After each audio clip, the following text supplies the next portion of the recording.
Halo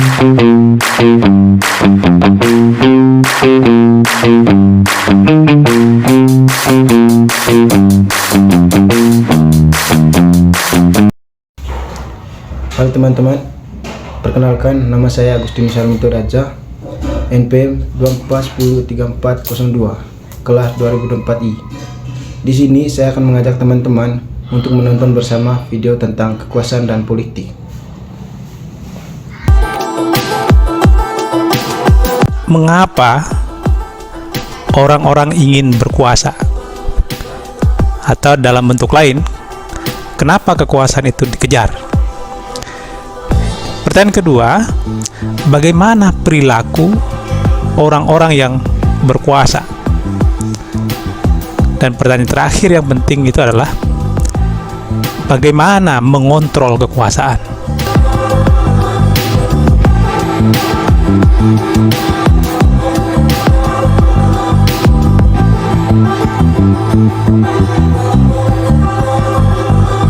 Bismillahirrahmanirrahim. Assalamualaikum warahmatullahi wabarakatuh. Sahabat-sahabat pecinta ilmu yang berbahagia, pada sesi kali ini kita akan berdiskusi terkait dengan lanjutan dari sesi-sesi sebelumnya. Sesi kali ini paling tidak akan menjawab beberapa pertanyaan. Pertanyaan pertama adalah, mengapa orang-orang ingin berkuasa? Atau dalam bentuk lain, kenapa kekuasaan itu dikejar? Pertanyaan kedua, bagaimana perilaku orang-orang yang berkuasa? Dan pertanyaan terakhir yang penting itu adalah bagaimana mengontrol kekuasaan? Jadi sesi kali ini paling tidak akan menjawab 3 pertanyaan itu. Di samping ada beberapa hal lain yang mungkin akan kita jelaskan secara rinci. Baik, kita akan melanjutkan diskusi sesi ini berdasarkan 3 pertanyaan utama tadi yang sudah saya sampaikan di awal. Saya akan mulai dengan pembahasan tentang sebenarnya apa sih yang membuat orang ingin berkuasa. Nah, ini saya akan mulai dari sumbangan ilmu ekonomi atau mungkin psikologi. Kita manusia ini diberikan 2 perangkat utama. Di dalam diri kita itu ada 2 perangkat utama. Satu akal, yang kedua nafsu. Nafsu itu yang berlebihan cenderung buruk, maka fungsi akal lah yang digunakan untuk menundukkan nafsu. Kehidupan kita ini sebenarnya di drive satu kata yang bernama utilitas. Utilitas itu apa? Utilitas itu adalah tingkat kepuasan. Jadi kita itu di drive oleh tingkat kepuasan kita sendiri. Ada yang utilitasnya, kepuasannya itu baru muncul misalnya kalau punya istri cantik, atau punya suami kaya, atau punya mobil mewah, punya rumah gedong, dan seterusnya. Nah, utilitas itu macam-macam. Tingkat antar satu orang dengan orang lain itu beda-beda. Tetapi secara garis besar sebenarnya utilitas itu dibagi 2. Satu utilitas yang bersifat material, benda barang, berlian, emas, apalagi ya, uang dan seterusnya. Itu utilitas material, kepuasan material. Jadi orang baru merasa puas kalau dia menggenggam materi, menggenggam uang, berlian dan seterusnya, menguasai ekonomi. Utilitas materi. Ada lagi yang satunya utilitas non material. Utilitas non material. Kalau tadi yang material, ada utilitas non material. Apa itu kepuasan non material? Kepuasan yang tidak berbentuk materi. Salah satu contoh tadi dengan pendidikan. Contoh lain misalnya ada orang yang sudah puas hidupnya kalau dia bisa beribadah setiap hari. Dia bisa ke masjid setiap hari, dia bisa ke gereja setiap minggu, atau ibadah-ibadah dalam bentuk lainnya. Apa bedanya di dua utilitas ini? Bedanya adalah utilitas yang material itu cenderung terbatas jumlahnya.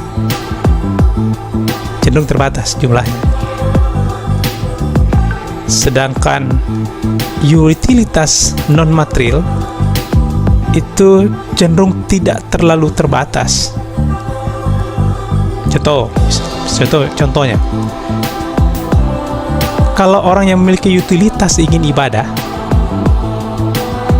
maka dia tidak bersaing dengan banyak orang untuk beribadah, sehingga jarang ada konflik saat kita mau melakukan ibadah. Coba bayangkan misalnya, Tuhan itu membatasi orang yang boleh sholat zuhur itu adalah 100 orang pertama.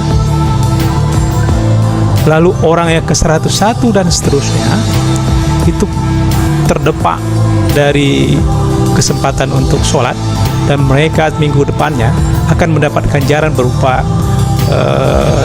neraka atau hukuman yang kejam misalnya. Apa yang terjadi? Yang akan terjadi itulah ada orang akan berkompetisi habis-habisan untuk bisa melaksanakan sholat zuhur di 100 kesempatan pertama. Nah, bagaimana dengan utilitas material? Kepemilikan material kadang-kadang diatur, kadang-kadang tidak diatur kemampuan memilikinya. Sehingga di dunia ini misalnya kita tidak heran ada 1% orang menguasai 85% kekayaan misalnya. Tidak terbatas. Ada beberapa negara yang membatasi, tapi kita akan bahas pada sesi yang lain. Orang yang kepuasannya didominasi oleh kebutuhan material, jadi dia baru puas setelah dia menguasai materi, ambil beberapa sikap untuk menguasai materi itu. Ada yang murni berbisnis, tujuannya pasti untuk mencapai kepuasan. Yang kepuasan itu dalam bentuk yang itu bisa kadang-kadang diilusikan sebagai kebahagiaan. Ada orang yang merebut harta warisan, ada orang yang mencuri, ada yang menipu, ada macam-macam. Tetapi di balik itu semua ada satu alat yang dengan alat itu sumber daya relatif bisa dikuasai dengan cara yang relatif lebih mudah. Apa itu? Ya politik. Oke, saya jelaskan kenapa politik bisa memenuhi hasrat kepuasan seseorang. Politik adalah satu alat di mana wewenang didistribusikan. Semakin tinggi jabatan politiknya, semakin tinggi wewenangnya. Wewenang ini memungkinkan orang untuk mengumpulkan sumber daya.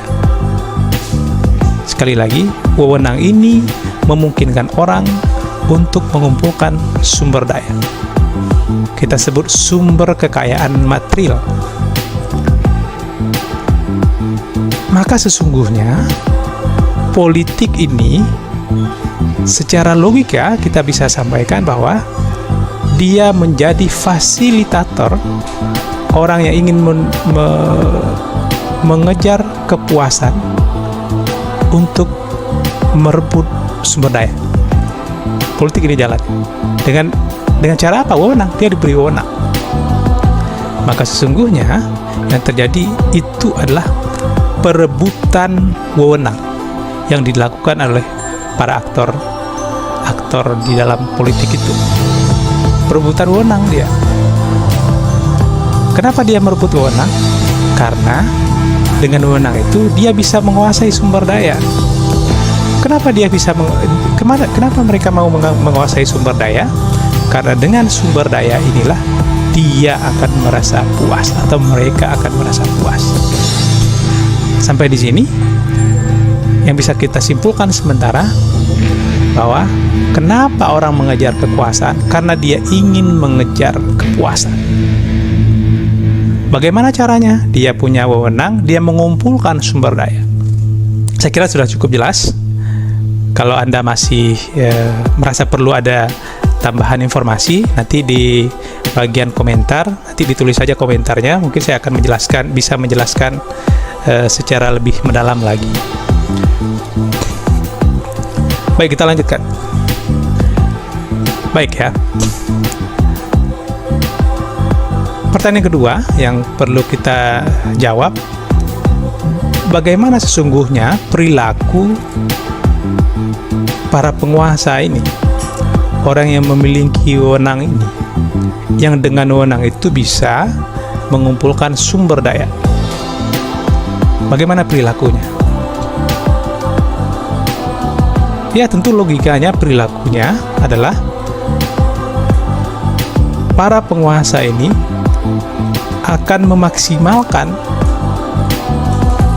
kemampuannya dengan segala wewenang yang dimiliki untuk memaksimalkan penguasaan sumber daya. Sesimpel itu sebenarnya menjadi perilakunya. Nah, sampai di sini nanti kalau kita menemukan beberapa contoh, itu berbeda-beda juga tingkatnya. Ada yang sangat sentralistik, misalnya hanya terkumpul kepada 1, 2, atau 3 orang. Ada yang didistribusikan dalam jumlah yang relatif lebih banyak. Ada juga yang dibagi untuk sebagian publik, sebagian dan seterusnya. Tetapi prinsipnya dengan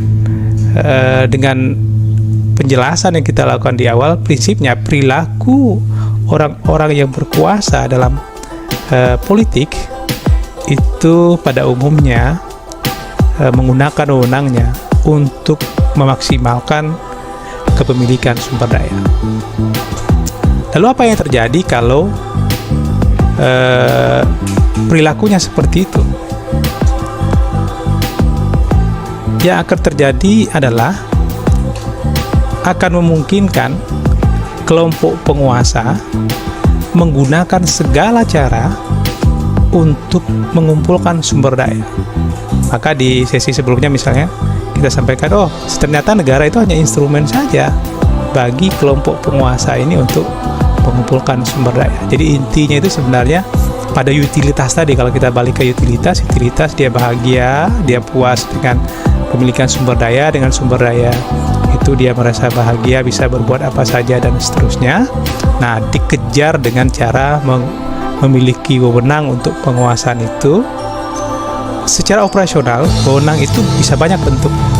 Misal, menandatangani keputusan untuk memindahkan hak tanah kosong menjadi milik seseorang atau milik badan hukum tertentu. Ada banyak contoh-contoh wewenang yang nanti bisa kita telusuri satu persatu. Pertanyaan ketiga, bagaimana mengontrol kekuasaan atau membatasi kekuasaan? Sebenarnya dari dulu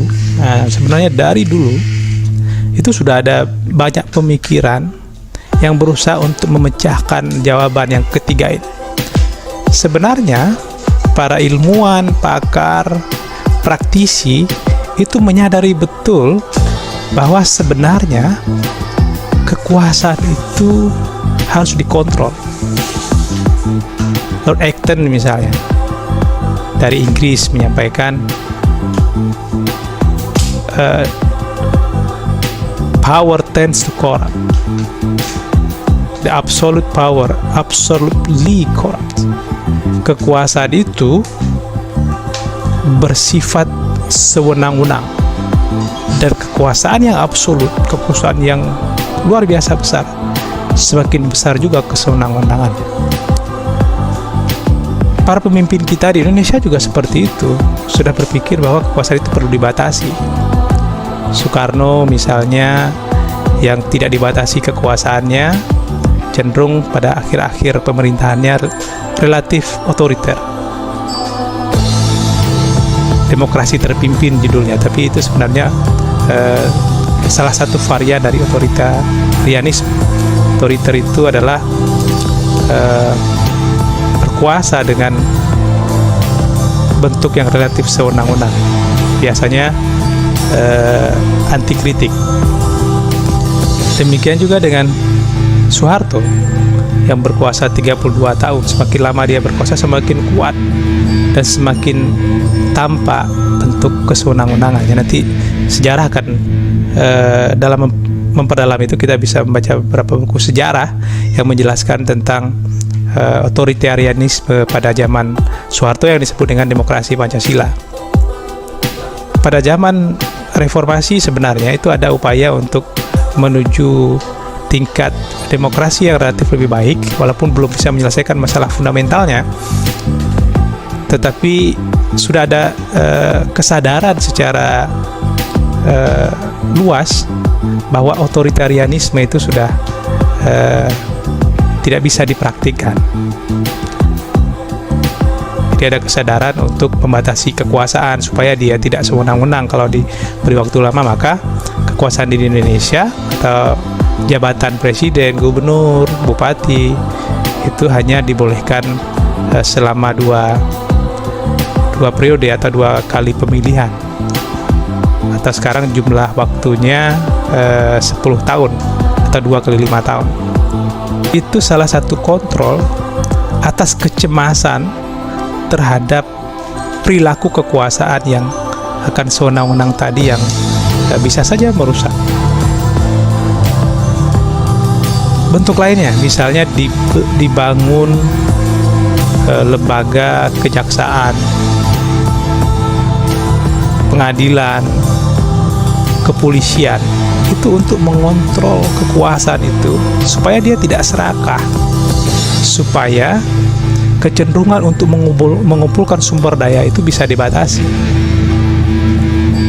Kalau di internal pemerintahan kita sebut, kalau dulu namanya inspektorat, kalau sekarang namanya APIP.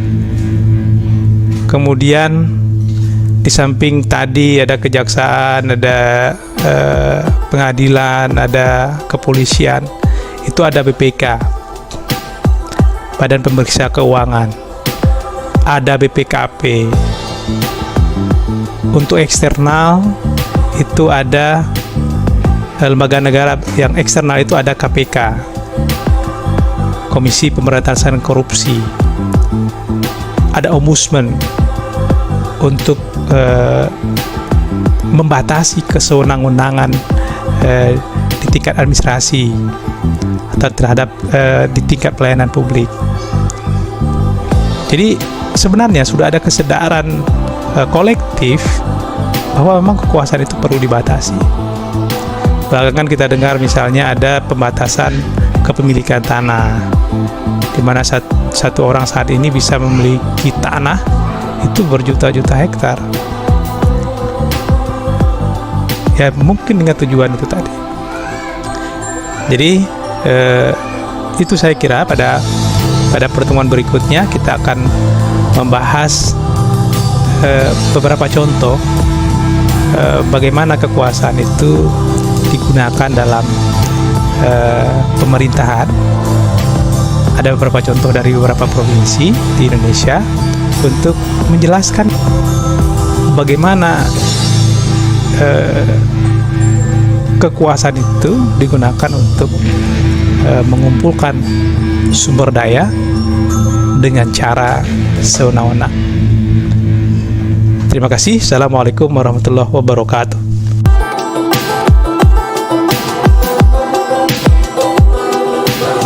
Di video ini saya akan menganalisis video yang kita sudah nonton bersama, yaitu tentang kekuasaan dan politik. Yang pertama, pengertian kekuasaan. Kekuasaan adalah kemampuan seseorang atau kelompok untuk memengaruhi, mengatur, dan mengendalikan perilaku orang lain sesuai dengan kehendaknya. Menurut Max Weber, kekuasaan adalah kemampuan seseorang untuk menjalankan kehendaknya meskipun mendapatkan perlawanan. Dalam kehidupan kita sehari-hari, kekuasaan bisa dimiliki oleh presiden, kepala daerah, guru, orang tua, pemimpin organisasi. Yang kedua, pengertian politik. Politik adalah proses pengambilan keputusan untuk menyangkut kepentingan masyarakat yang luas. Politik mengatur bagaimana kekuasaan diperoleh, dijalankan, dan diawasi. Contoh politik yaitu pemilihan umum, menyusun undang-undang, kebijakan pemerintah. 3. Hubungan kekuasaan dan politik. Kekuasaan dan politik tidak bisa dipisahkan. Politik kekuasaan, cara mendapatkan kekuasaan, alat menjalankan keputusan, proses hasil pemilu, kampanye, pemerintah. Politik digunakan untuk memperoleh kekuasaan, dan kekuasaan digunakan untuk menjalankan politik. 4. Sumber-sumber kekuasaan. Kekuasaan bisa berasal dari jabatan, bupati, kepala desa. Kekayaan penguasa bisa memengaruhi kebijakan, ilmu dan keahlian, karisma, kekuatan fisik atau militer. Yang kelima, bentuk-bentuk kekuasaan. Kekuatan resmi berdasarkan hukum. Kekuasaan tidak resmi berpengaruh sosial, tokoh masyarakat, kekuasaan otoriter. Satu orang berkuasa, penuh kekuasaan demokrasi. Kekuasaan berasal dari rakyat. Yang keenam, fungsi kekuasaan dan politik. Kekuasaan digunakan untuk mengatur dan membuat ketertiban yang melindungi rakyat dan mewujudkan kesejahteraan. Jika kekuasaan digunakan dengan benar, masyarakat sejahtera. Jika disalahgunakan, akan terjadi korupsi, penindasan, konflik. Yang ketujuh, kekuasaan dan politik di Indonesia. Indonesia menganut sistem demokrasi. Presiden dipilih oleh rakyat, DPR membuat undang-undang. Kekuasaan dibagi menjadi: yang pertama eksekutif, yang kedua legislatif, yang ketiga yudikatif. Tujuannya agar kekuasaan tidak disalahgunakan. Kesimpulan dari saya, kekuasaan adalah alat politik. Keduanya ini sangat penting untuk mengatur kehidupan negara dan bermasyarakat. Namun kekuasaan harus dijalankan dengan adil dan bertanggung jawab agar tidak merugikan rakyat. Terima kasih.